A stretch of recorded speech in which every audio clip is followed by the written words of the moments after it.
আসসালামু আলাইকুম সম্মানিত ভিউয়ার্স, আজকে আমাদের টিম নিয়ে চলে এসেছি বারোয়ের ডালা জাতীয় উদ্যান। এখানে 3টি লেক এবং 3টি ঝর্ণা উপস্থিত। তো আমরা এইটা যেটা আমাদের প্রথম ঝর্ণা, ঝর্ণায় পানি কই? आज तू है पानी पानी पानी पानी প্রথম ঝর্ণার যেটা সর্বোচ্চ স্তর, আমরা সেখানে পৌঁছে গিয়েছি। এখন আপনারা বলতে পারেন ঝর্ণায় পানি কোথায়? হ্যাঁ, ঝর্ণার উৎপত্তি স্থল থেকে পানি এভাবে নির্গত হয়। ওই নিচে একটি গর্ত আছে, ওইখানে পানি মানে এই আবদ্ধ অবস্থায় আছে। নিচে আরো নিচে, এদিকে দেখাও। এই ঝর্ণাটার নাম কি? এটা হলো জাতীয় উদ্যানের হাটুভাঙ্গা ঝর্ণা। হ্যাঁ, এখানের প্রকৃতি এবং প্রাকৃতিক মনোরম পরিবেশ অসাধারণ। সকলে এখানে আসবেন। এখানে আমাদের গাইডম্যান সবাইকে ধন্যবাদ।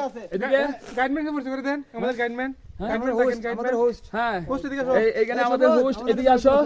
হাসান হ্যাঁ, মাহমুদ ওকে নিয়ে ওইলো এখানকার পরিচিত। আমাদের হোস্ট হ্যাঁ, আমাদের হোস্ট। সম্মানিত ভিউয়ার্স, আমার এই ভিডিওটি যারা দেখবেন সকলের কাছে আমার দরখাস্ত রইল, আমার ভিডিওগুলো অবশ্যই লাইক, কমেন্ট এবং শেয়ার করবেন। হ্যাঁ, শেয়ার করতে কেউ ভুলবেন না কিন্তু।